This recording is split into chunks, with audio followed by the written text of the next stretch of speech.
You are here on TalkTainmentRadio.com. We go where you go. We go where you go on the world's greatest radio, TalkTainmentRadio.com. You are in touch with the compensatory concept with Mr. Neely Fuller Jr.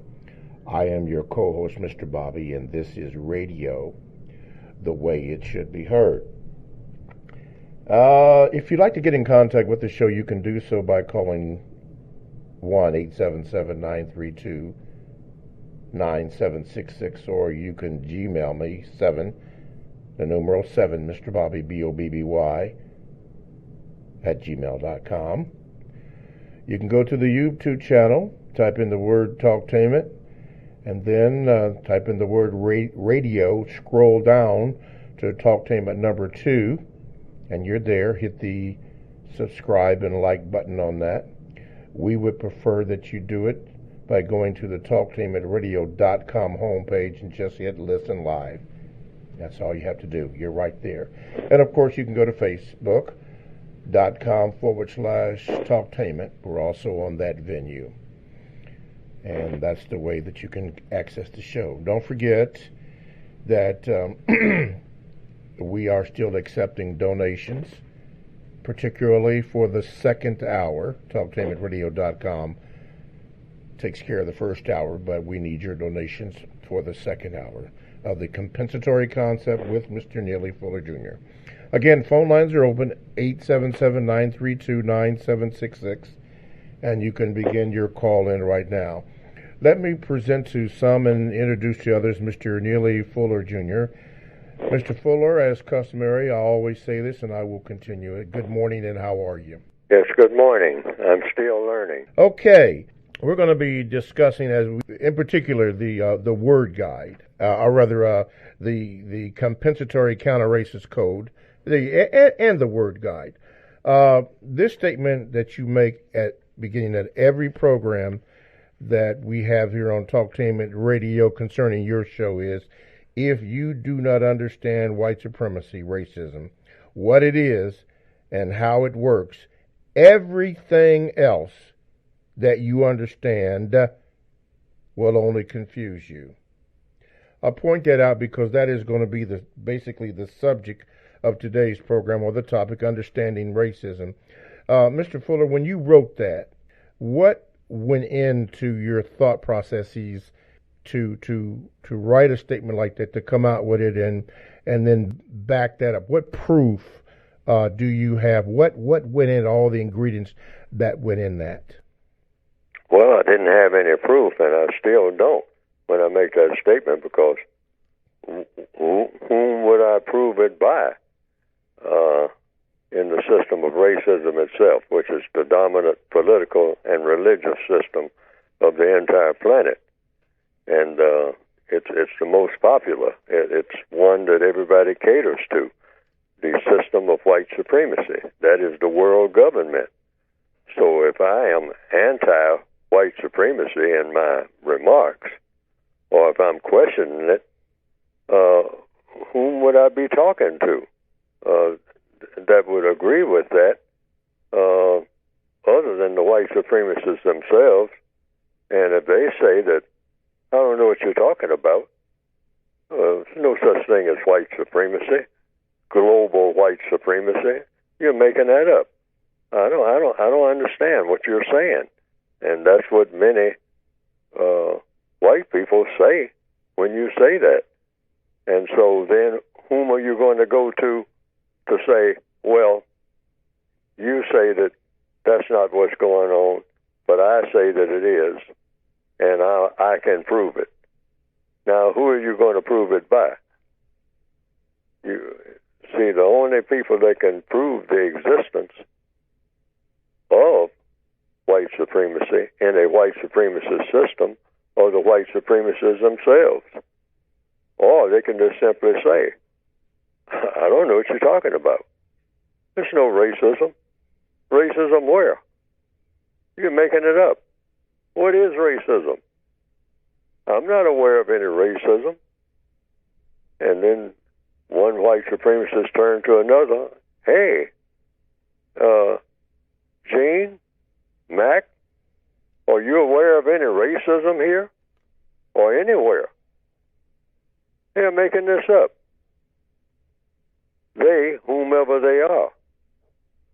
And so once they say that, who are you going to? Well, I can prove that racism exists. Prove it by whom? Well, for one, I'm saying so. Well, who are you? See, they'll immediately ask that. Who are you to prove anything with your colored self? You can't prove anything. I just said I don't know what you're talking about. I'm a white person. I'm saying I don't know what you are talking about. Now, do you know what I'm talking about when I say that I don't know what you're talking about? That's what I mean by white supremacy. And I've told people down through the years, if you try to prove the existence of white supremacy, like if you're on a job, if you say, well, this place is being run by white supremacists. Oh, and any white person sitting behind any desk will say, that's not true. Now, you prove that it's true. You had better go and get a white person to back you up if you are a person of color. That's one of my first observations. You make that kind of statement, you better go get a white person to back you up. Why? Logically speaking, because in the system of white supremacy, a white person is the only person who can, quote, unquote, prove the existence of racism. It has to be a white person. Okay.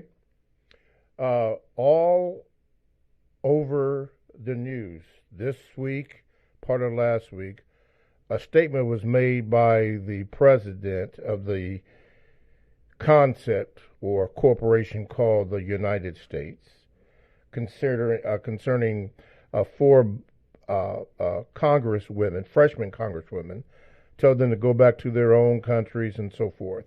It has caused such an uproar that pundits and all throughout media, mostly white, have called the president a racist and white supremacy. Even David Duke applauded and said it's on record that he applauded Mr. Trump for his white or racism. What say you when these people are white and say that he is a racist and a white nationalist agenda supporter? Oh, what say I? Yeah, because these people have said it, yes. And it's all over the news now. Now, yes, lots of black people. Any black person can say it now. No, why? Because a white person has said that that's what he is. Okay, that's the point that I was making. You got to get somebody white to say that racism even exists. Okay, now that it's said, what? What? A black person, and anybody who's ever done this on a job said, this place is racist, and Mr. So-and-so is racist, and Mrs. So-and-so is racist. You can't not go and get a black person to come and verify that. Racism doesn't work like that. Okay. You better go get a white person to verify what you just said. Okay. Otherwise, you are in trouble. Okay. Now that it has been said, now what? By white people, now what? Oh, black people still, because of the system of white supremacy, have to wait for enough white people to take action on it. Otherwise, nothing happens anyway. And that's just it. You asked the correct question. Now what? What happens as a result? It depends on what other white people say and how far they want to go with it. What a black person says means absolutely nothing in the system of white supremacy. That's what white supremacy means. When you start talking about racism, that's a real volatile subject because it's the most powerful force among the people on the planet. That's an atomic bomb. That's a hydrogen bomb. Racism. So non-white people in a system of white supremacy can't be allowed to handle that and determine who is a racist and who isn't and what ought to be done about it. We can say it. We can recommend. Like slaves on a plantation, they can recommend anything to the slave masters. But the slave masters and his committees or his family or her family members or extended family or somebody, They make the decision about what happens on the plantation. No slave makes a decision about anything. They can recommend. That's what black people do all over the world. Recommend. Recommend to whom? To the white supremacists. Not saying that all white people are white supremacists, but the most powerful, the smartest, and most powerful people on this planet, unfortunately, are those white people who believe in and who practice the system of white supremacy. Otherwise, we wouldn't be having this conversation this morning, because white supremacy would not exist. Okay. Let me say this before we go on. Apparently, because this particular show has been advertised, the usual suspects are at play right now, disrupting or trying to disrupt the program. I just received some Gmails concerning that, asking, are we on the internet, and and all that. Can they be heard? Can Mr. Fuller be heard, and all that? This program, I advertised it heavily with phone numbers and have you, Mr. Fuller, break it down. But somebody or somewhere, or the usual suspects, are in play right now trying to interfere with that. But we're going to do the best that we can. Mr. Fuller, when you wrote, if you don't understand white supremacy, racism, what it is and how it works, everything else that you understand will only confuse you. What is the question for those that are trying to find out? What is racism, and how does it work? It works in all. First of all, what it is, racism is white supremacy. There's no other form of racism. For years, I've come on the air many times, and people who have been in a conversation with me on the air, many of them have said white supremacy and racism. And I'm constantly saying white supremacy is racism, and racism is white supremacy. You never say it any other way. There's no other form of racism. There are forms of hatred. There are forms of people having animosity. There are all kinds of things going on the planet that shouldn't be happening among all people, regardless of whom they are, who the people may be. But when you start talking about the word race and racism, it's only one race. Some people have said it's a human race.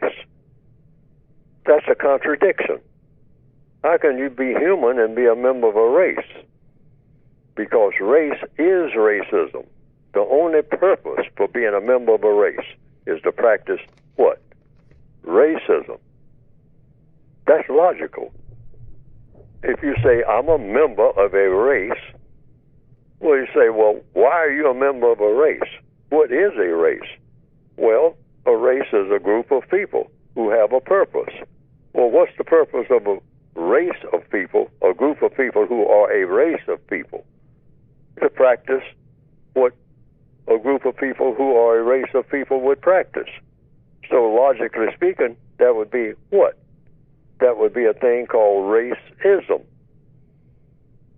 Just stop and think about it. That's the only purpose for it. It has no other purpose. So then you say, oh, okay, what is racism? This thing that you practice when you practice racism. Oh, that means doing harm to people on the basis of color. That's what it's for. It's not for anything else. You can't name anything else that any other purpose that it would serve. You say, well, oh no, racism just means having pride in yourself and in your race. Pride based on what? Pride based on what? Say, well, based on the way you cook and the way you sing, the way you dance, your religious beliefs, your getting together and doing things. Getting together and doing things like what? In your race? You can eat and you can sing and you can dance without being a member of a race. What's this racism for? Why are you a member of a race? What are you racing against? People don't ask these detailed questions. All problems are solved through the process of questions and answers. I mean in fine detail. Don't skip over anything. And people, like I said, would say, and a lot of people still do it, white supremacy and racism. Like racism is sitting off on the side of the road, and white supremacy is in the middle of the road. Well, what is racism? If white supremacy is in the middle of the road, what is racism over there to the side of the road? What is that? They're the same thing. According to what? Neely Fuller? No. According to logic. And so that's what I came up with many years ago. And even though I talk to people who are college professors sometimes, and that run right past them. I mean, they brush right past it. And it's almost amazing. I say, wait a minute, these are words that are very important. Sir, ma'am, racism is white supremacy. White supremacy is racism. These are not words just thrown around just any kind of old way. These are very important words that has to do with the existence of everybody on this planet, every minute of the existence of everybody on this planet. Okay. You have to have definitions. Okay.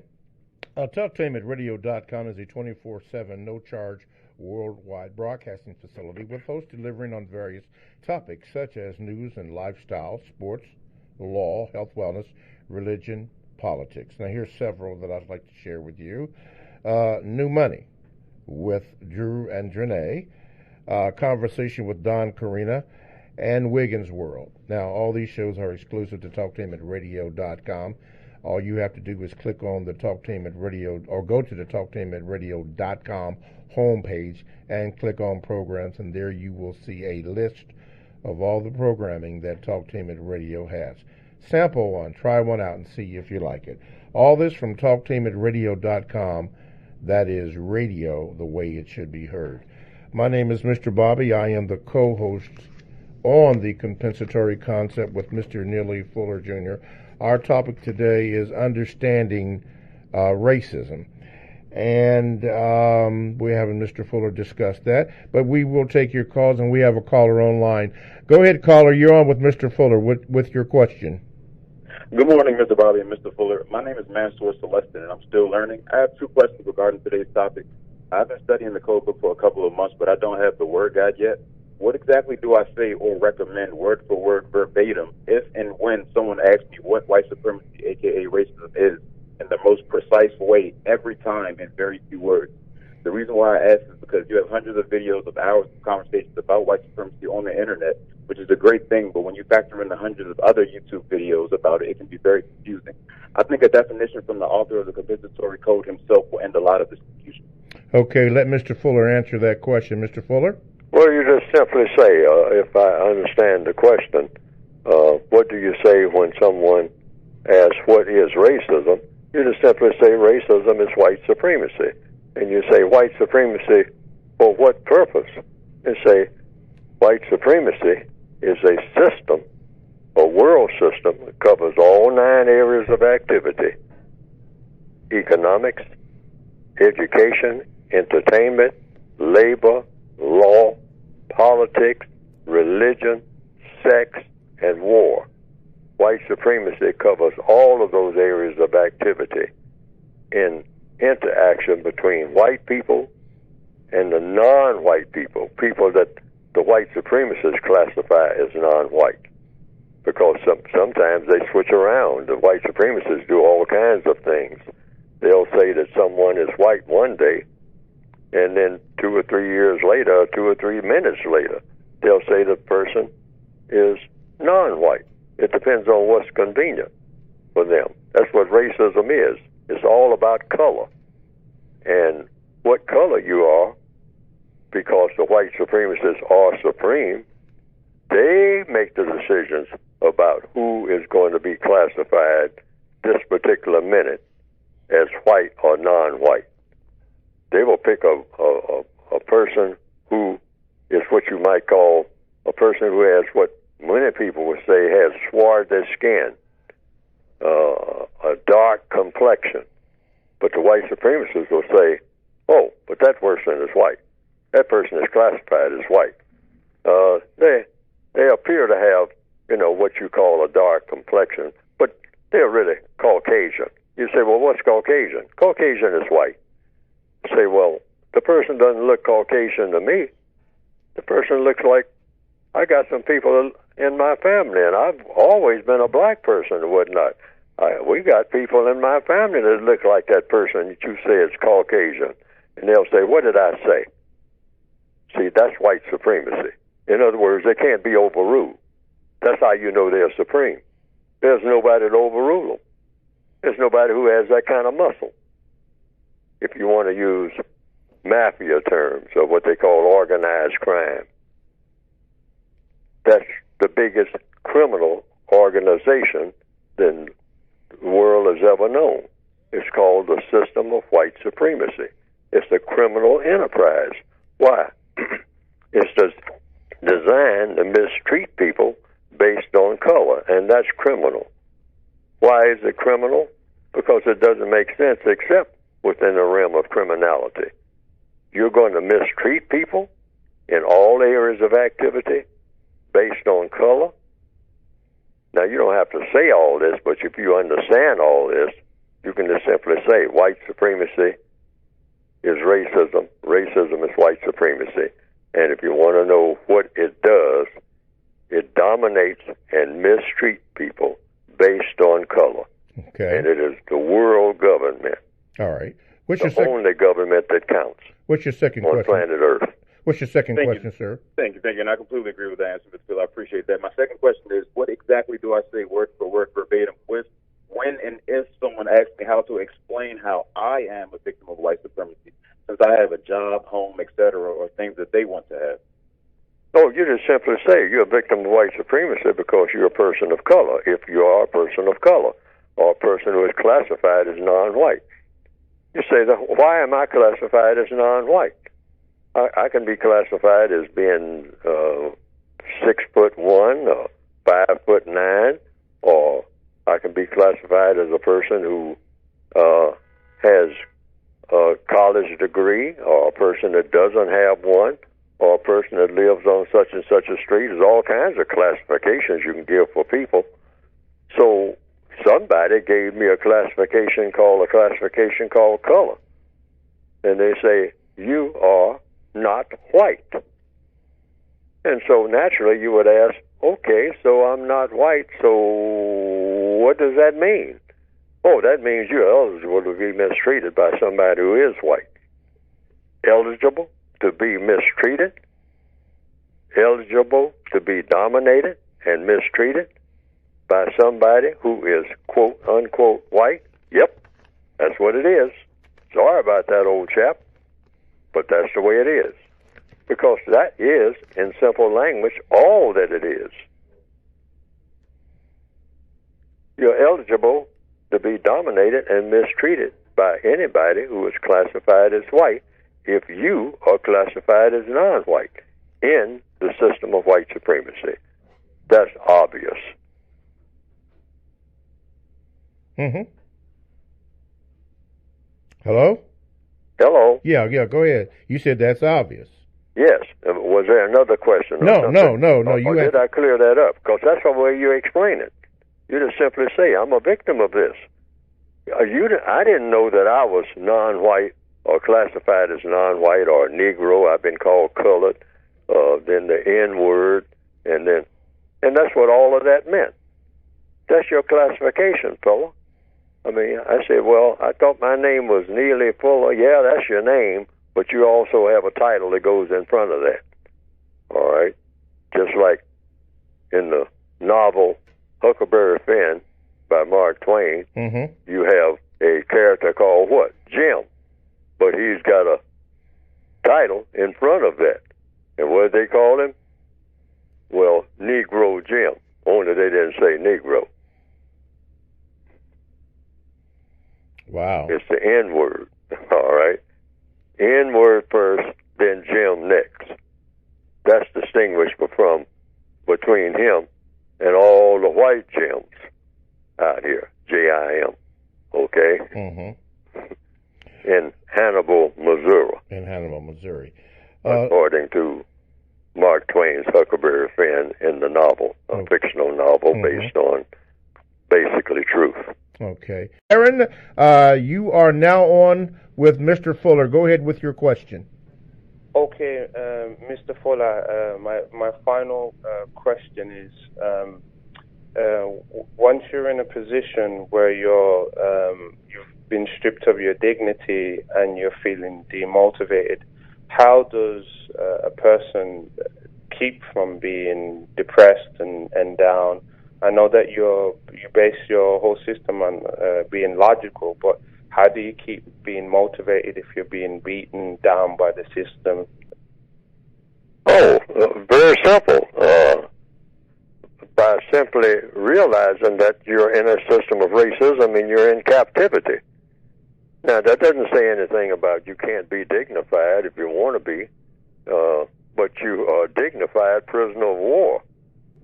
And what's the difference between a dignified slave and a silly one?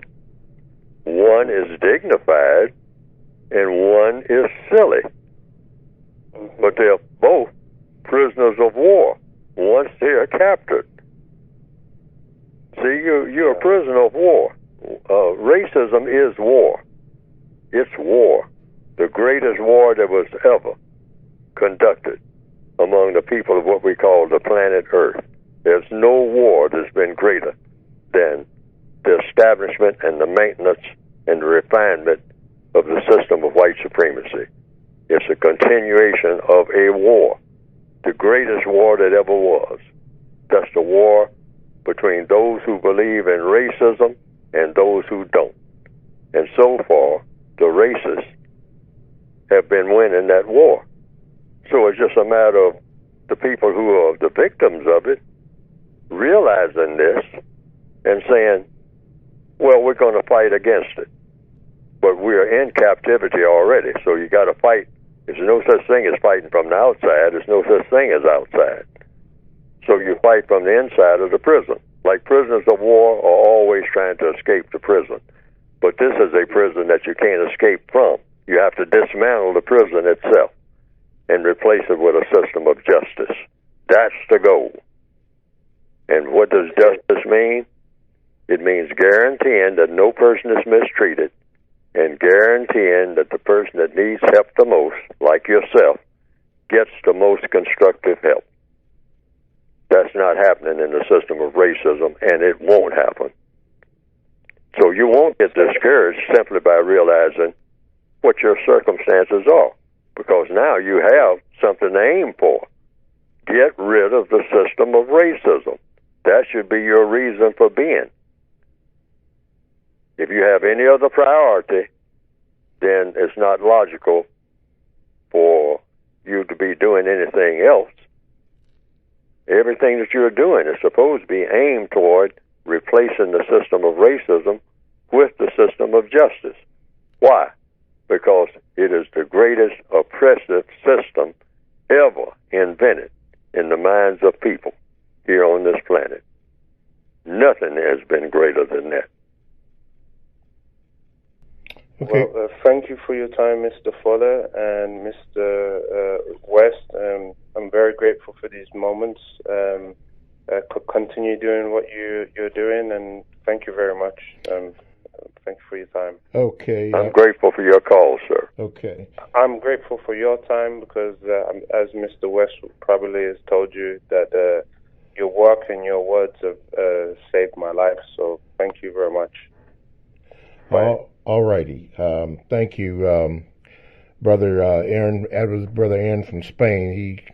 He likes to contact me and have questions for Mr. Fuller. Mr. Fuller, this is from Alpha the First, at least that's what his name is. And he wrote me, might as well say a letter, but the premise of it was how to ID a white supremacist. And he started off by talking about it was recently revealed that President Obama and Senate Majority Leader Mitch McConnell were both descendants of slave owners. I find this information to be hurtful and confusing. On one hand, I can understand Mitch McConnell's situation. He is a suspected open white supremacist, but President Obama's history is confusing. Now, people are saying the discovery of President Obama's possible slave owner family past explains why he didn't help black people while he was president. It appears Obama is a white supremacist or white supremacist sympathizer. Confusion with the idea. Then he goes on with it. But anyway, it comes down to this question here, Mr. Fuller. He says, then he mentions Shawshank Redemption and the different characters. But he says basically the premise of it, how to identify a white supremacist according to the code. According to the code, if you're a victim of white supremacy, you always say this according to the code. First of all, is the person white? And if the answer is yes, then you say, is this person who is classified as white able to be a white supremacist? In other words, do they know their colors? Do they know the difference between white and non-white? Do they know the difference between white and tan, or white and black, or white and yellow, or white and green? Do they know colors? When they look at a person, do they know the difference between one color and another in that person? And if the answer is yes, and the person is white, then in the system of white supremacy, according to counter-racist logic, that person should be suspected of being a racist. Any person classified as white should be suspected of being a racist if he or she is able to be a racist. Suspected for how long? Suspected when? Under what conditions? Suspected under all conditions until proven different. Okay, proven by whom? To each individual victim of racism. That's the only way you can do it. There's no other way to do it. It's not, it's not being, it's a harsh way, you might say, but it's the only way. Since there's no standard that anybody has set, I mean, there's no test that's been set up that I know of where when a person is classified by race, that you determine whether or not that person is or is not a racist. People are classified, forced to be classified as being members of a race. I didn't ever join any race. I know I didn't. I was told that I was a member of a race. They say, Fuller, you are a member of the black or the African or the Negro or the Negroid race or the colored race. That's what I was told. Told by whom? By the people who practice racism. They do the telling. They do the classifying. I can't classify them. They classify me. I was told that as a very young person. And I say, well, what's that? I'm a colored person? Yeah. Oh, yeah, well, I do have color in my skin, so they call that color. So what's that got to do with anything? Oh, well, you're in the category of people who are eligible to be mistreated. And I say, eligible to be mistreated? Based on what? Based on you have color in your skin. It's just that simple, fella. And then I say, well, that doesn't make sense. It's not supposed to make sense to you. Nothing is supposed to make sense to you except what somebody white tells you makes sense. Welcome to the real world, Neely Fuller. This is the kind of world you were born in. Now, if you don't like it, you're going to have to change it.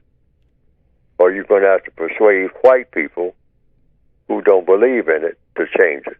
They're in the best position to do so. So get busy doing it. Mm-hmm. And my reaction was, well, I got other things to do. I mean, that job is too big and whatnot. And so I learned the hard way. Whatever these other things that I am going to do, that thing about color is going to interfere with it big time.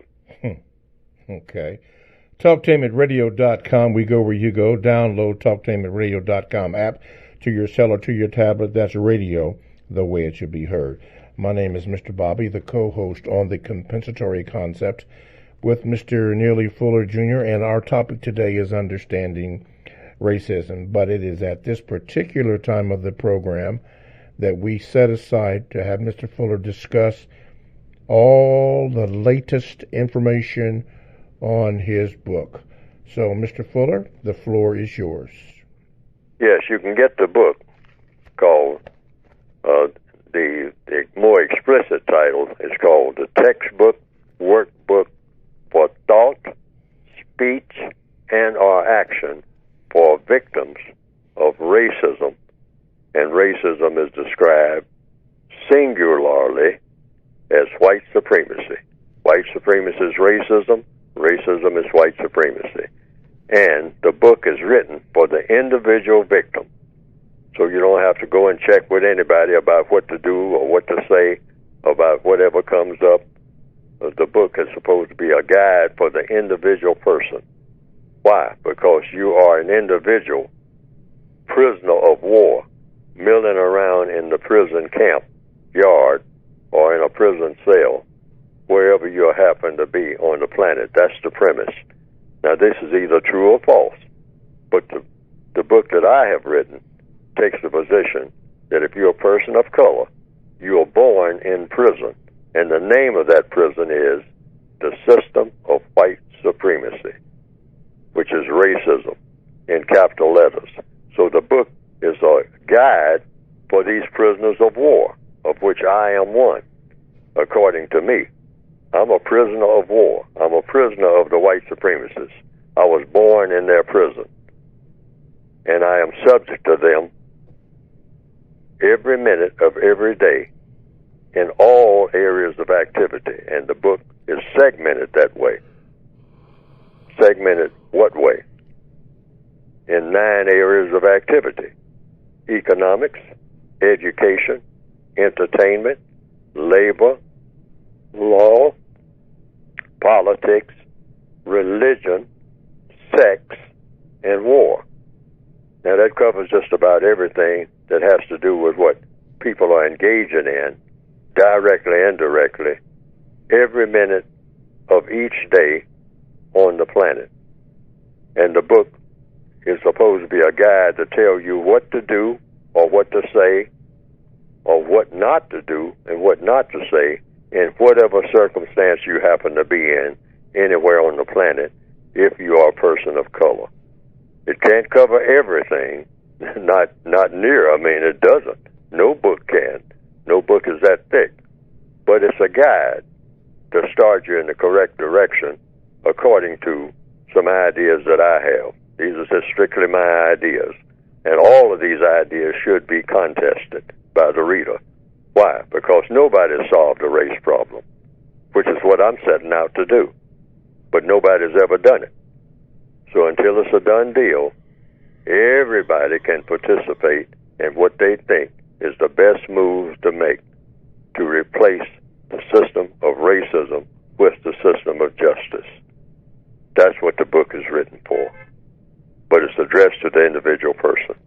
You can get it by going to producejustice.com. Now, right now, the word guide may not be available to you right now.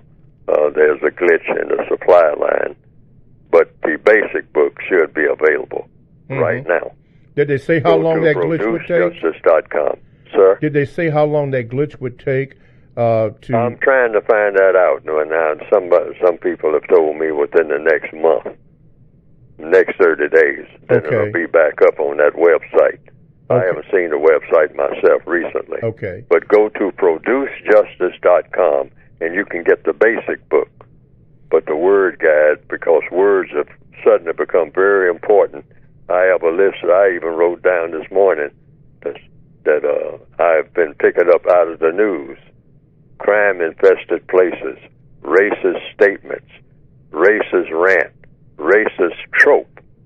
Now that's TROPE. I never heard that one until recently. But I'm writing these things down because you got to watch these words. Words just come out of nowhere. New terms start coming up every now and then. You want to find out what these terms mean. And then some of them have been around for quite a while, but nobody's defining what each one of these terms mean. Even when you say ancestral countries, what exactly does that mean? Anti-American, that's one that's been around a lot. But in recent days, it's come up in the political world. Lots of politicians are saying, who's anti-American? Well, first of all, what is an American? What qualifies a person to be an American? So the word guide that I put, which you'll be able to get when it's back up on the site of ProduceJustice.com, it has a presentation of what I say an American is. Okay. All right. Some have asked me about the original book, the computer design on it and so forth. Is that book, the first volume, is that still available for purchase? No, the Word Guide and the original 1984 edition, the original, is not on the website right now. But it should be. But it should be up again within the next 30 days or so. So I've been told. So to be clear, then, right now, we can only get the... You can only get the basic 2016 revised expanded edition of the 1984 edition. Got it. Okay. And that book is available. That's the basic.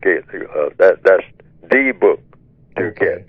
The Word Guide actually is an extension of the basic book. It's just an addition. Yeah. Because I couldn't get it all in one volume. I wanted to, but I couldn't. Okay. All right. Well, we got that. I'm glad you cleared that up because, woo. Okay. 1-877-932-9766 is the number that you can call. If you would like to ask Neely Fuller a question, 7, the numeral 7, Mr. Bobby at gmail.com is the number if you'd like for me to read your Gmails. And speaking of that, let's go to there. This is concerning black culture. This person, Brother Singho, I'm going to pronounce his name, says, "Good morning, Mr. Fuller. You have often mentioned on previous broadcasts that black culture is a failed culture because it does not produce anything that is of constructive value. My question is this: if black culture is a failed culture, why is it the most recognized globally and emulated or copied by other groups such as white people, white supremacists, and other non-white people? Thanks for your response, Mr. Fuller." Okay, it comes down to a definition. What is black culture? Culture is whatever you're doing at the time that you're doing it. So you can say black culture is, or raise the question, is a drive-by shooting a part of black culture? That's a question. And, codification is about being exact. So you try to be exact, you try to be focused, you try to be clear, and you come right to the point. That's what counter-racist codification has to be. So let's ask a question. All problems are solved through the process of questions and answers, according to the counter-racist code. So you say, is a drive-by shooting a part of black culture, a significant part of black culture? And the answer is either yes or no. Now, from what I have heard, the answer is yes. Because what is culture? What is anybody's culture? Culture is only what you are doing at the time that you are doing it. That's your culture. Culture is not some mysterious thing that you find buried somewhere in some graveyard, and you go and dig up some bones, and you say, Eureka! Today, on this day, I discovered my culture. Now, a lot of people look at culture like that. It's something mysterious. And when they say black culture, for years, people will say, oh, you're talking about going and digging down about 1,500 feet below the Great Pyramid. And you, if you're lucky, you just might discover black culture. No, that's not what culture is, logically speaking. Culture is whatever you are doing at the time you are doing it. If you're paddling a canoe down a river, paddling a canoe down the river is your culture. The minute that you get out of that canoe, put that paddle down, and start walking across the land, canoe paddling is no longer your culture. Why? Because that's not what you're doing. Now, that's what you call compensatory logic. That's not popular logic, but that's logic that's supposed to be based on what? The truth. The truth is, whatever you are doing at the time that you are doing it, that's your culture. So, in answer to the question, do a lot of people copy black culture? Yes, and black people copy a lot of other people's culture. Because black people, I don't think, invented 9mm drive-by shooting. I don't think any black person came up with that idea. But we do a lot of it. So that's a part of black culture. So if the question is, why do people copy black culture? And why do I say that black culture is a failed culture? And I stick by that. It's because I was told in the early 1960s and late 1950s that black culture is supposed to get black people out from under the conditions that they're in. That's the purpose for it. That's why you call it black culture. But then I say, if you measure it by that and give it that definition, black culture, what it's supposed to do, it's a failed culture. Okay. Why? Because it failed to deal with racism. That's why. Got to leave it right there for the first hour. TalkTainmentRadio.com, the world's greatest radio the way it should be heard. Stay tuned for the second hour here on TalkTainmentRadio.com.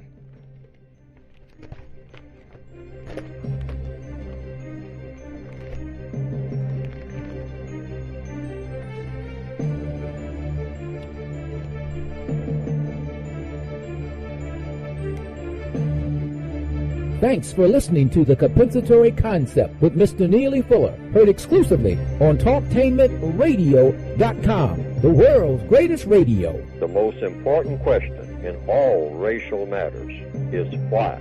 One should always ask it. Radio, the way it should be heard. You've got the power, the world's greatest radio. TalkTainmentRadio.com. Talktainment Radio, worldwide sound. TalkTainmentRadio.com. We give you a reason to come. The world's greatest radio. We give you a reason to stay. Radio, the way it should be heard. You got the power. The views and opinions expressed are those of the host and guest and not necessarily those of TalkTainmentRadio.com, the management, the staff, or K&E World Network, LLC. Live call-in talk show. Dial 1-877-932-9766 and join the conversation here on TalkTainmentRadio.com. This is The Compensatory Concept with Mr. Neely Fuller, heard exclusively on TalkTainmentRadio.com, the world's greatest radio. Radio, the way it should be heard. And now, Mr. Neely Fuller. If you do not understand white supremacy, which is racism, what it is and how it works, everything else that you understand will only confuse you. Only confuse you. Only confuse. Welcome to the second hour of the compensatory concept with Mr. Neely Fuller Jr. Here on TalkTainmentRadio.com. We go where you go, the world's greatest radio. Again, you're in touch with the compensatory concept. I am your co-host, Mr. Bobby, and this is Radio the Way It Should Be Heard. Our subject today is understanding racism. And if you missed the first hour, by all means, go and get that first hour and check it out and see what Mr. Fuller has suggested. And give you some idea of what's going on. This is the second hour, the donation hour, and we call it that because this is the hour that we solicit your donations to keep the second hour on the air. So make sure that you go to the TalkTainmentRadio.com homepage, and there is a yellow button there for donations. Just hit it, tax-free, all that stuff. Just hit it so we can keep on doing what we are doing. The phone lines are now open. I'm looking at them. There is a couple lines that are open. 1-877-932-9766 is the number that you can call, or you can Gmail me at the number 7, Mr. Bobby, BOBBY, @gmail.com. We are talking about understanding racism, and let's go to the Gmails. This is from Daryl. He says this, Mr. Fuller, Trump pretty much told 4 outspoken so-called women of color in Congress to, quote, go back to Africa if they don't love America, end of quote. Here on the 5th anniversary of Eric Garner's death, the officer who murdered him is still on the force, has had several pay raises and promotions, and the U.S. Attorney General appointed by Trump won't bring federal charges against him. So my question is, Mr. Fuller, is the veil off of white supremacy, and are we back to where things were 50 or 100 years ago when white supremacy was in your face and unapologetic? If so, why then do we continue to beg for apologies, especially when the offender continues to double down and say, quote, I won't apologize, end of quote. Which means victims guaranteed qualification, according to what I've written. That's a term I made up. A victim of racism can say anything, or is qualified to say anything that he or she chooses to say about his or her victimization. So if a person wants to ask for an apology, they can do that. I don't. And I have put in the textbook for victims of racism the recommendation that you never ask anybody for an apology, white or non-white, ever. You never, under any circumstance, ask anybody to apologize. There's 3 things you don't ask for, according to the compensatory counter-racist code. The suggestions I have made in the textbook. You don't ask for an apology, you don't ask for love, and you don't ask for respect. Those are 3 things that you, in my opinion, it's strictly a suggestion, never, ever ask anybody to apologize for anything. Never, ever ask anybody to give you some love. Never. And never, ever, ever ask anybody to give you respect. Now, why do I say that? Because I should have reasons. Everything in counter-racist science, you should give a reason for it. Otherwise, it's not scientific. Just saying something as a suggestion without a scientific basis. Scientific means cause and effect. Doesn't mean anything. It shouldn't mean anything. if you're not explaining what you mean. It's meaningless. So why is it you shouldn't ask for an apology? Because logically speaking, apologies should be given to white supremacists at some point, because they are very smart in what they do, the smartest people in the world, according to their record and according to all the evidence. The white supremacists will say, what we'll do, we will act like an apology is something really special. And we will teach our victims that an apology is something really special. So they will walk around all their lives agonizing over not having received an apology, quote unquote. And we'll make an apology precious, like it's some type of diamond, like it's gold, like it's more precious than a house or education. An apology, more precious than money. An apology, yes, like we are hoarding apologies, warehouses full of apologies, and won't give them any. So they'll think that an apology is a big deal. Our victims would think that. So we will withhold apologies. We'll be real stingy with apologies. And so therefore they'll think an apology has a whole lot of value. So finally, when we finally say, okay, we're going to give you an apology, they will think they got something. That's a trick, folks. That's a con game. That's why I say you never ask for an apology. Why? It's not worth anything. That's why. The white supremacists at one point will say, okay, for 200, 300, 2,000 years, whatever, you've been asking for an apology. All right. We're going to open up the warehouse gates and you just go in and grab all of the apologies you want. We're going to have a date set aside. This is apology date.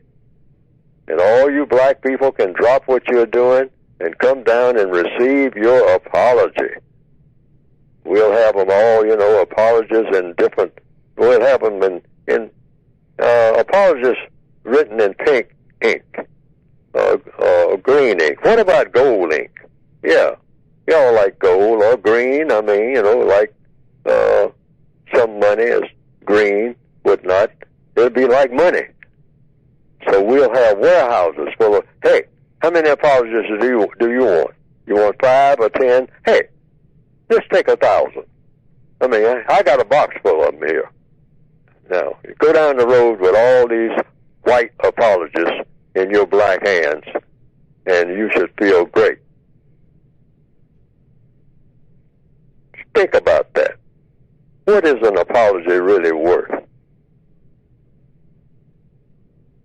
And so love is also, like apologies, something that you give.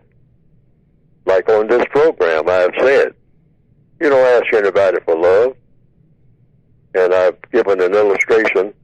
Back in the 1930s or 40s, there was a song. I've mentioned it on this program. I told you that I loved you, now get out. So anybody can say, hey, yeah, I love you. I love all you black people. Now get back in that ditch. Tote that barge. Lift that bale. All right? But I'm doing it with love. Remember, I love you now. You're still a slave, but you have my love. And that should give you more incentive to dig that ditch a little deeper, to get up early in the morning. Because now you love to dig ditches because you're getting love from me. And I'm giving it to you. I've been holding back on it, but now I'm giving it to you. You now have my love. You have it, you have it, you have it. But just continue to do what I say do. And you'll even have more. See, so apologies and declarations of apologies and declarations of love in the system of white supremacy should mean, according to logic, absolutely nothing. Now, because even when you get it, when you have to ask for it, I mean, it doesn't mean anything anyway. Of course, it doesn't mean anything even if you didn't ask for it. Mm-hmm. Now, this thing called respect. You can only give that to yourself. Now, that's something that black people kill each other about all the time. You going to respect me or I'm going to shoot you. Well, what is respect? Respect is, according to the code, refusing to lie to yourself. Mm-hmm. And letting everybody know that you will not lie to yourself. Now, in the system of white supremacy, if you're black, you're forced to tell lies. You really are. You're a prisoner of war. So a prisoner of war is forced to tell lies in order to just save themselves from more punishment. You're forced to say that you are free when you're really not. You're forced. That's a lie. You're not free. Yeah. You're in the system of white supremacy, the most uptight system ever invented in the minds of people. So you say, I'm a free person, but you're required to say that. So you're forced to lie. But that doesn't say you don't have respect. Respect is something you give to yourself. There's no other source for respect other than yourself. Yes, sir. Nobody can give you respect. Okay. All right. You have to have it yourself. Yes, sir. Looking for James from North Carolina, Tyreek from New York City, Jane Lance, we're looking for you, and Brother Muko of Baltimore. These are some of our loyal listeners looking for you right now. Okay, Mr. Fuller, the second part of that question was this. He says, the last thing you probably don't know about this, but many popular black celebrities, politicians, and civil rights leaders are now cussing out and disrespecting black people who are choosing not to vote. These celebs and leaders, in the quote, end of quote, only care about beating Trump. The people choosing not to vote are doing so because they don't believe any of the candidates are pushing a justice agenda for black Americans. Mr. Fuller, can you speak to why cussing folk out for making a group decision is not proper protocol? Thank you. In the textbook for victims of white supremacy, there are 10 stops that are listed. One of those stops is stop cursing. Stop name calling. That's another one. Stop name calling, stop cursing. And generally speaking, according to the code, getting back to that term that I invented a few years ago, victims guaranteed qualification. Victims of racism are all equal. There's none of them that are bigger than others. I mean, some black people have titles that are recognized by the white supremacists, but that doesn't mean anything. Their major title is what? The N-word in the system of white supremacy. So it doesn't make any difference what your title is anyway. That's your title. And the other title that goes with that, same thing, prisoner of war.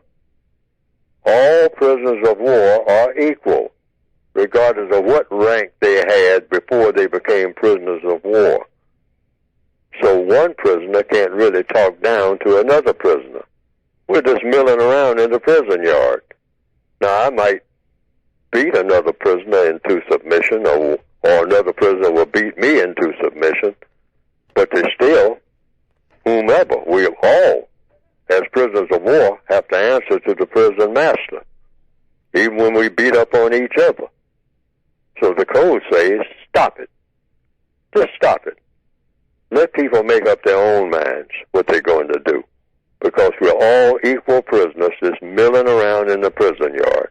We can give each other our opinions on how to go about not being prisoners, but we shouldn't try to put the muscle on each other. Why? Because it doesn't work. Yeah. Name calling doesn't work.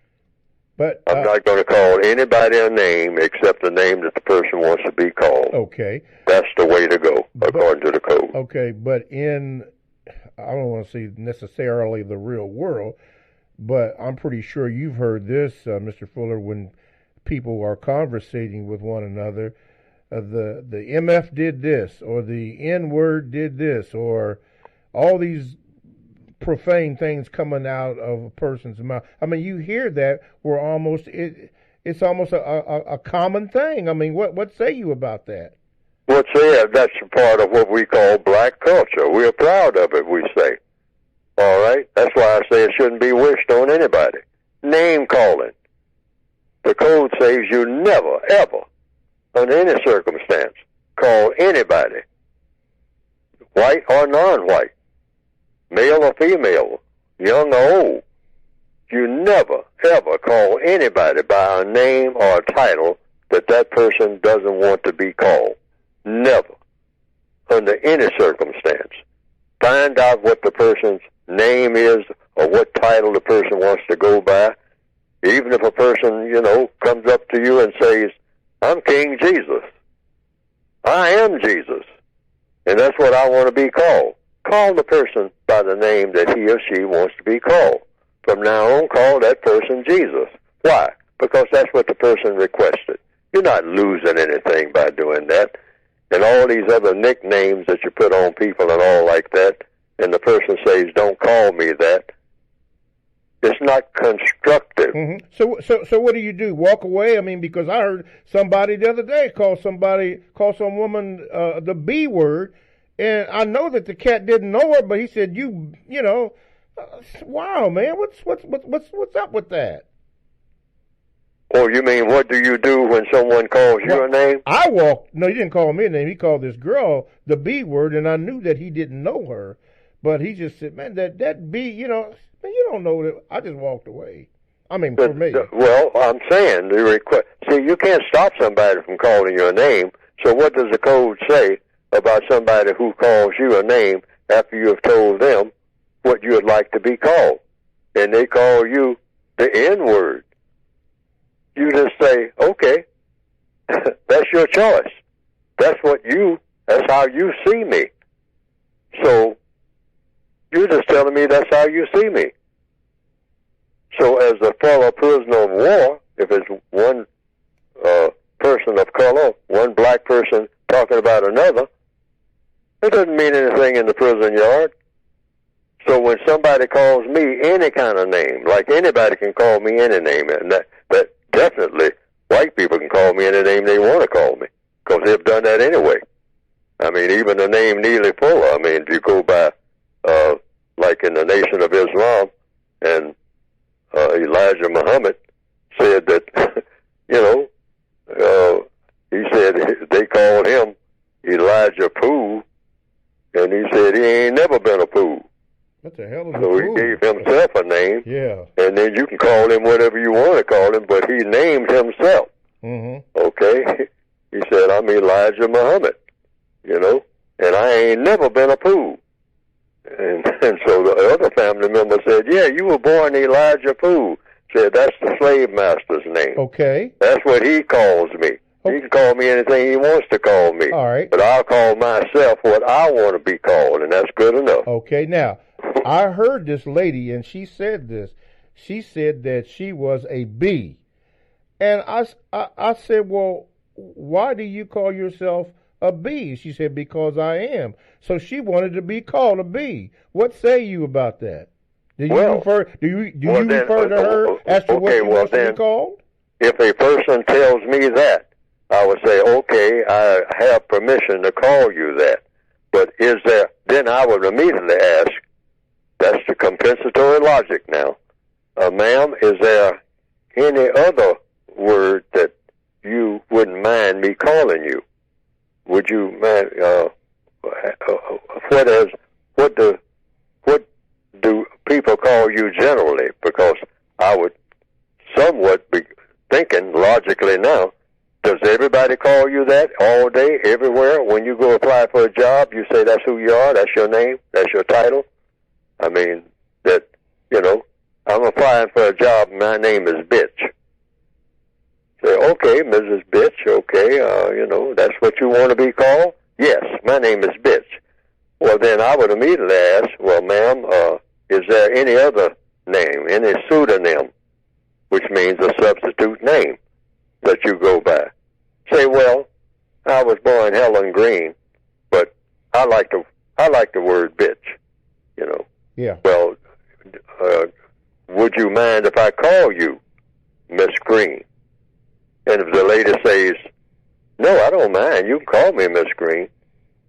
You know, if you want to, I'll accept that. Then I will call her Miss Green. Okay. Why? Because it makes for less problems. Okay. Most other people standing around will hear me call her a bitch, even though she asked me to call her that. Yeah.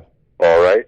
And then other people will look at that as me being insulting or something like that, and it will cause what? The one thing you don't want to cause. Confusion. Confusion and a problem. Yeah. I got to explain to the entire crowd now why I called her that. Yeah, so I asked her, well, why do you call yourself that? And she said, because I am.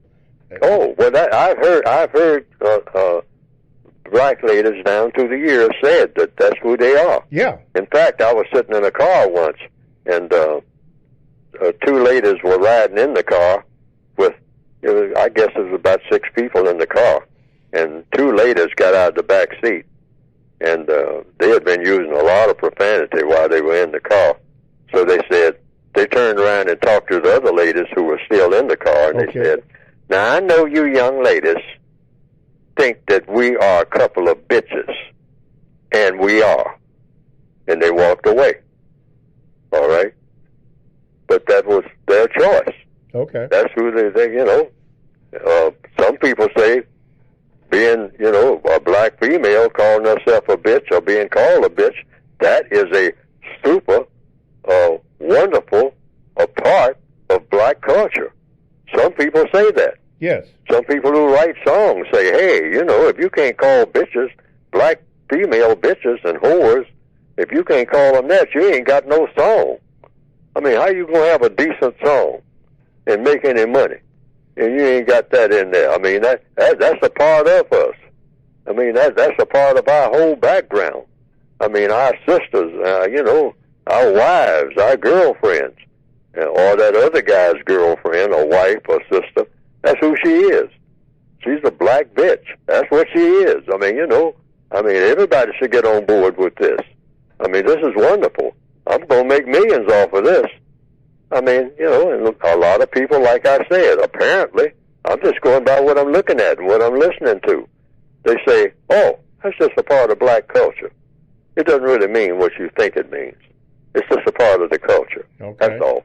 All right. And so the question is it constructive? Does it have a constructive effect?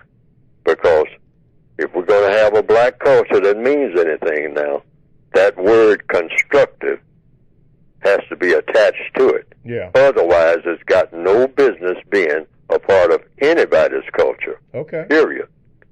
All righty. TalkTainmentRadio.com is a 24/7, no-charge worldwide broadcasting facility with hosts delivering on various topics such as news, lifestyle, sports, law, health, wellness, religion, and politics. And here's a few that I'm going to share with you. This show right here, The Compensatory Concept with Mr. Neely Fuller Jr. and Mr. Bobby as co-host is one. This is Libby and the Quay Morgan Hill Show. Now, you're listening to this, but remember that all these shows are exclusive to Talktainment Radio. That is radio the way it should be heard. And all you have to do is go to the TalktainmentRadio.com homepage, and there is a complete list of all the programming that is on TalktainmentRadio.com.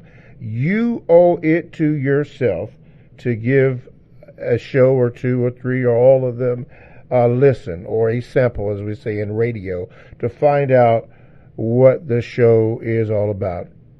And you'll be glad you did. All that from TalktainmentRadio.com. That is radio the way it should be heard. My name is Mr. Bobby. I am the co-host on The Compensatory Concept with Mr. Neely Fuller Jr. Phone lines are now open. One has become available. 1-877-932-9766. You can also Gmail me at the numero 7, Mr. Bobby, BOBBY, at gmail.com. And our subject today, it's been a pretty good one, talking about understanding racism which is white supremacy, not racism, as Mr. Fuller had pointed out, separating the two. It's the same. Racism is white supremacy is racism. If you missed any of the shows, of course, you could go back and check them out. Mr. Fuller, before we go to break, and I am stalling a little bit here because I thought we did have a call and we don't. Here, in the news lately, what has, this is just for conversation, so that we can fill in this space, what have you noticed or has piqued your interest in what's been going on the news-wise in this concept called the United States? Well, what is going on is people are being more honest. Some people are being more honest. There's a few, very, very few, about what they really think. And that's the major thing. It seems that the focus right now is on President Donald Trump and his remarks on a daily basis, particularly when it comes to the race issue, which is always potentially very explosive and very time-consuming, and it rouses all kinds of passions, which is logical that it would. Mm-hmm. But when people ask me about what Mr. Donald Trump says, I say that people should always say what's on their minds. All right? What people really think. Honesty is what we really need. We need to get rid of this sin, what the code book calls sin, is what? Hypocrisy. Hypocrisy. That's how, just one word for sin, according to, you might say that that's a secular definition or whatnot. It doesn't pertain to any particular religion. But I say hypocrisy, showing a false face. A car salesman showing a false face, you might say, making false remarks. Yes. That's hypocritical. Yes. Hypocrisy is deadly. Yes. All right? And even though it could be painful for a white person to tell me directly, and I've had white people talk to me directly in the old days, they say, Fuller, look, you're black and I'm white. And,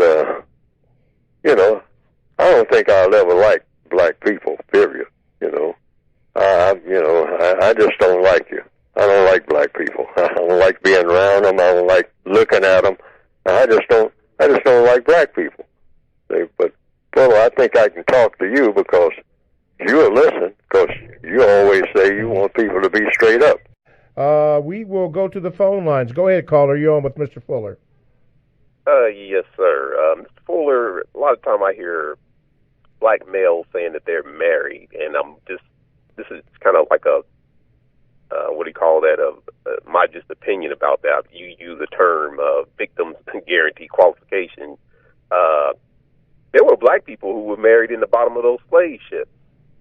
Black people married out there on those slave plantations. And I guess my question to you is, how can you have marriage and white supremacy all at the same time? Because in order for you to be married, a system of justice has to be in place.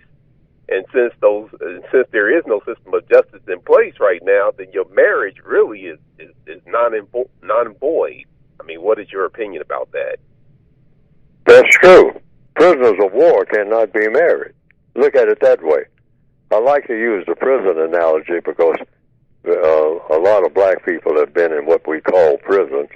The code calls it greater confinement, but we're all confined. We're all born in prison, and the name of the prison system is the system of white supremacy. So prisoners of war are not married. We can say we are, but it has to be recognized by the prison masters. And we just get together with someone and say that we are married, and the white supremacist says, yeah, but I officiate over all of you. See, if you're a prisoner of war, you can't make decisions or make promises to your so-called mate. See, when say a married couple, for instance, has to have what? There's an old saying, to raise a child, it takes a village. Well, it takes a system to support a marriage. So if you're in a prison system, you're really not married. You can call a person your wife, but a lady can say, I have a husband. These are just words. But you can't promise that person anything as a prisoner of war. Why? Because you can't promise yourself anything. See, marriage is based on promises made and promises kept. But you can't guarantee anything if you're a person of color on this planet to anybody, because you can't guarantee yourself that you'll even be breathing. If the white supremacists tell you when you're saying, I can't breathe, and the white supremacist says, yeah, I know you can't breathe because I got my arm locked around your neck. And if you die while I'm doing it, you're just a dead Negro, that's all. You're just a dead non-white person. Because I don't have to answer to anybody that looks like you. Ever. I have to answer to other white people. That's what white supremacy means. So, to get back to the point, you're not married unless the white supremacists say that you are. And like the illustration you gave, black people on the slave ship say, I marry you. You know, you and me are going to be, husband and wife. But you can't be a husband because you can't function as one. She's in chains and you're in chains by the chain masters. All right? So when you get where you're going, you say, well, wait a minute. You're going to take her down. You're telling her to go here. That's my wife. We got married on the boat and all like that. And that captain of the boat says, hey, this is a slave woman. She's my slave. In fact, I had her last night, all right, when I called her up from the bottom of the ship before we landed, okay? So you don't have anything, Negro, African, whatever you want to call yourself, tribal leader. You're nothing to me. Neither is she. So I'm saying I'm selling her right now to this bidder here at the slave auction. And she's going down the river. You're going to stay here with me. End of story. So much for your so-called marriage. Now that has not changed. Because black people will say, well, yeah, I got a wife, but she's in California, but my job is up here in Minnesota. I got to do this, I got to do that. Say, well, how come she's not with you and whatnot? Well, I couldn't take her with me. Okay. Well, why couldn't I? I mean, our money wasn't good enough, wasn't long enough. And I have to move around a lot. I mean, in order to make a living. She doesn't have a job. So I have to move a lot. And my job calls, we can't have, it's the type of job where you can't have your woman with you all the time. Oh, according to whom? According to the people that run my job. And that is black people's plight all over the world. Right now, as we speak, there are black males by the millions who are working on jobs in places where a long ways from their village where they were born. And they're sending money back to what they call their family. They don't really have a family. Why? They're not together. They're not looking at each other. That's all in their imagination. They can't be with the person. They say, well, next year, as soon as this job, I'm a migratory laborer, and I'm in this foreign place, but next year I'll be back with you all. I mean, send me some pictures, and show me who's doing what and how the children have grown and all like that. That hasn't changed. By the millions. Dark people moving all over the world. At the bidding of whom? Racist man and racist woman. That's why they are moving around. They can't stay where they are. Why can't they stay where they are? because the white supremacists have made it impossible for them to stay where they are and have anything. Mm-hmm. That's what white supremacy means. Mm-hmm. Okay. So you don't have a wife. You don't have, you don't have any. You can't claim your children as being your own. You have to send them to the slave master, to the captain of the ship, to get food and shelter, just like you have to get it if you're a person of color. Mm-hmm. That's the reality of white supremacy. Yes, sir. Okay, TalkTameRadio.com. We go where you go. Download the TalkTameRadio.com app to your cell or to your tablet. That's radio the way it should be heard. My name is Mr. Bobby, the co-host on The Compensatory Concept with Mr. Neely Fuller. You can call in at 1-877-932-9766 or the numeral 7, Mr. Bobby at gmail.com to get in contact with this show. But it is at this time that we have Mr. Fuller talk about his book. Mr. Fuller, the floor is yours. Go ahead, please. You can get the basic book by going to the revised expanded edition of the basic book, 2016 edition, by going to producejustice.com. Go to producejustice.com, because that's what we're really trying, or should be trying, to replace the system of racism with. That is a thing called justice. That's the law of compensation. If you move something, vacate something, you should put something in its place. As Robert Ruark said, named a book by that, called Something of Value. Anytime you move something of value, you should replace something of value, even though that something of value that you're replacing should be better. What you're replacing it with should be better than what was there in the first place. Racism is something of value to the races, but justice presumably would be better than racism. That's why the website that I have is called Produce Justice. But you go to producejustice.com, and what will come up on the screen is a textbook that I have written that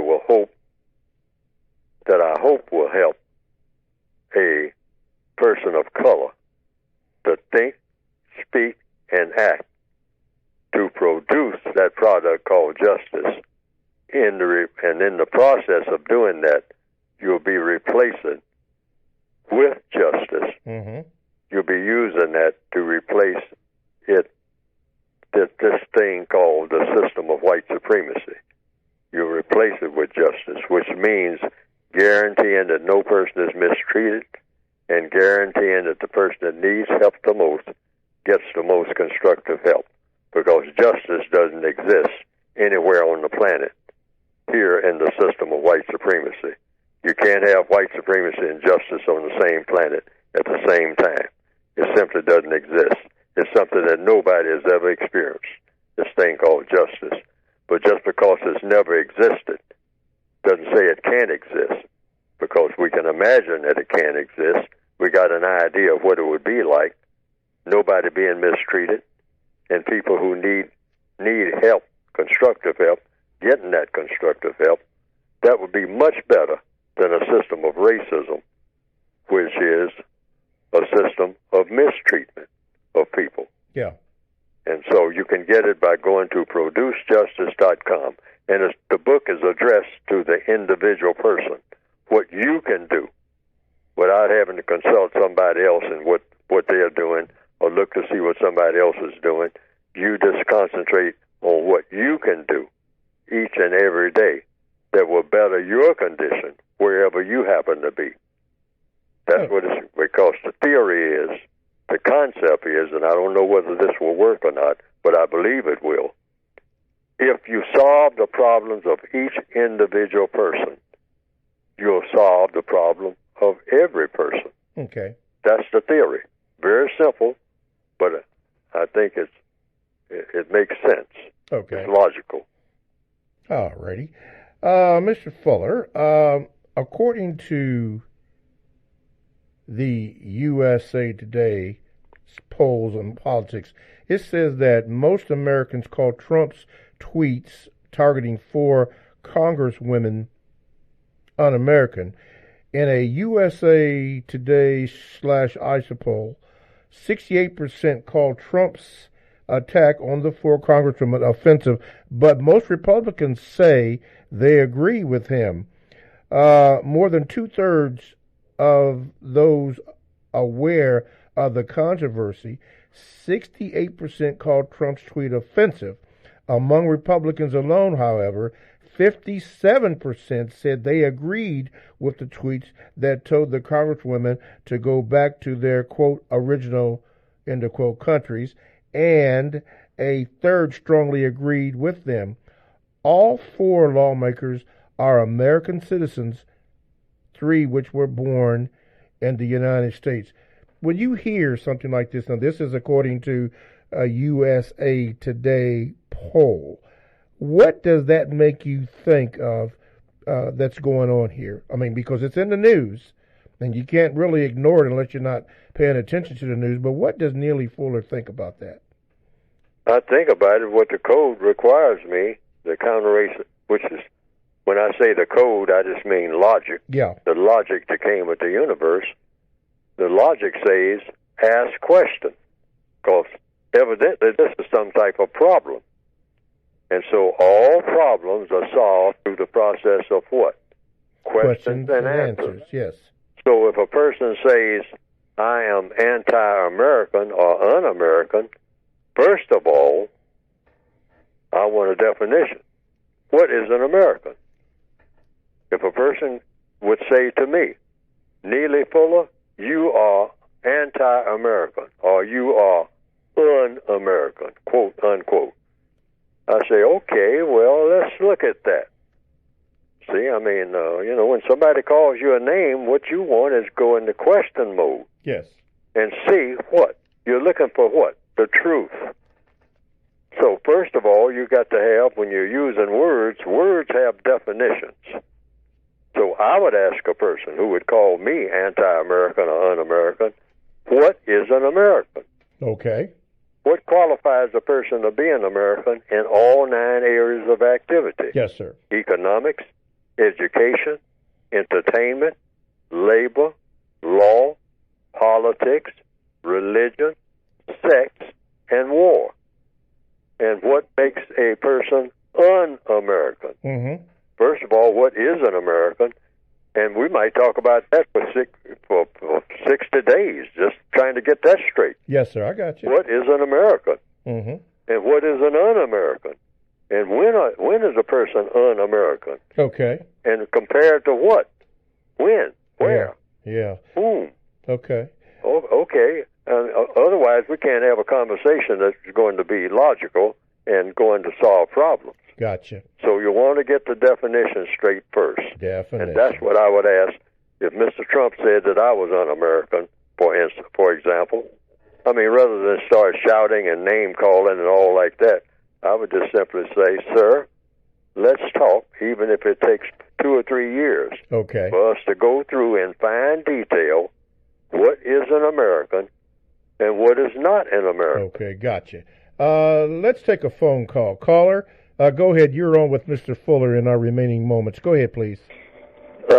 Good. Well, late morning, Mr. Fuller, Mr. Bobby, this Brother Muko. Hey, Brother Muko. How y'all doing? Good, sir. This is a place where we hold the CCA meetings, compensatory constructive action conversations. But what I wanted to ask Mr. Fuller, for my care unit in Baltimore, can you clear up how show-offism is the biggest, how show-offism is the biggest problem amongst non-white individuals? Yes, on page 119. Sometimes I get my pages mixed up, but I don't think I got it mixed up this time. 119. 119 of the textbook for victims of white supremacy. Yeah. At the bottom, I have the 4 basic show-offism among the victims of racism. Yes. Non-white people. That's the non-white people, the victims of racism. Now, what's number 1? Showing off to each other. Showing off to each other. The things that white people have allowed them to obtain. Yes, sir. Right. Number two, showing off to each other the information that white people have allowed them to obtain. Okay. Number three, showing off to each other the ability to belittle each other. Okay. I think we mentioned that earlier in the program. Yeah, we did. By name calling and all that. Mm-hmm. That's a form of showing off. We do a lot of name calling, calling black females bitches and whores and whatnot. Yes, sir. That's showing off.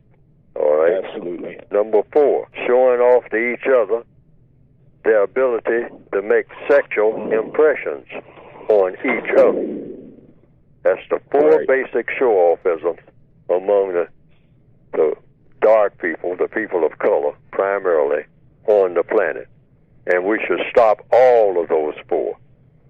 Stop showing off. Yes, that's it. Showing off the things. We get a few little trinkets here and there, a car, a house, or whatnot, or something to put in the house, or something to put on the car, or something to wear around your neck, and or go into, a hair place and show off. Showing off. Right. Showing off to whom? Who you showing off to? And what are you going to get for showing off? Who's going to give you anything for showing off? Okay? We don't ask ourselves this. We should stop any kind of show-offism. And those are four of the basics. Now, I don't know if I answered the question. I just described what the show-offisms are. And I said, stop these four show-offisms, all of them. Why? Because they're not constructive. That's why. Every move that you make on the planet, every day, every minute, is going to be in one of two categories. Something constructive, something non-constructive.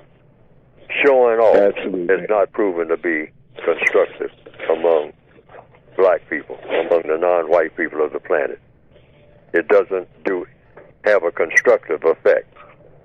Showing off the ability to belittle each other, nothing constructive about that. It's going around all day name-calling people. That's non-constructive. That's belittling. Yes. Trying to make people feel like they're nothing and whatnot, and that you're something special. That's showing off. Right. All right.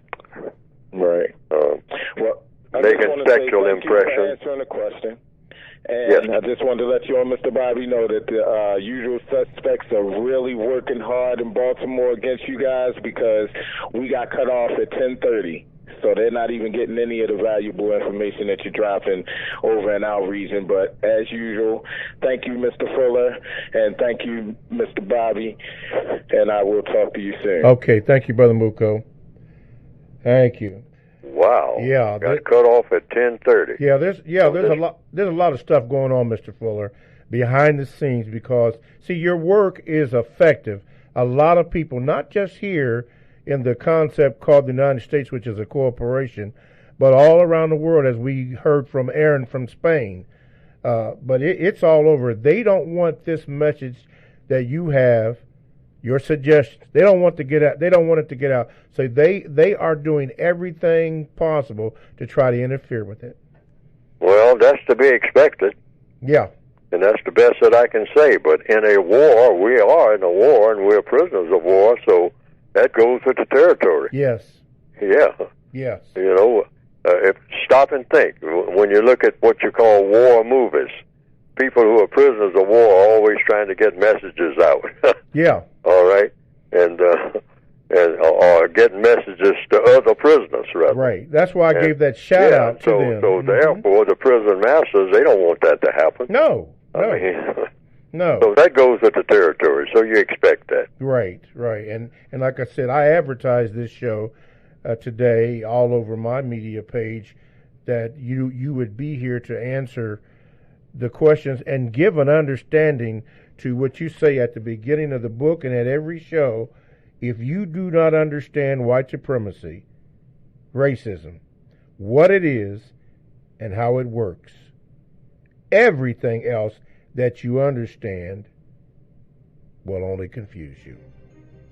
Mr. Fuller, that's going to be the end of the show for today. We thank you, And we thank you callers and listeners. TalkTameRadio.com, the world's greatest radio the way it should be heard. We'll see you next week. Thank you, Mr. Fuller. Thank you for inviting me.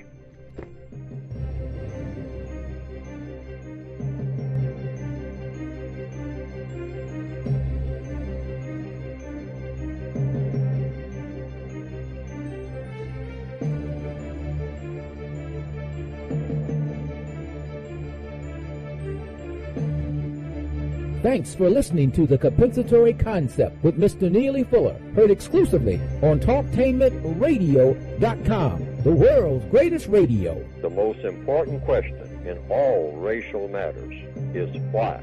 One should always ask it. Radio, the way it should be heard. You've got the power. The world's greatest radio. TalkTameRadio.com.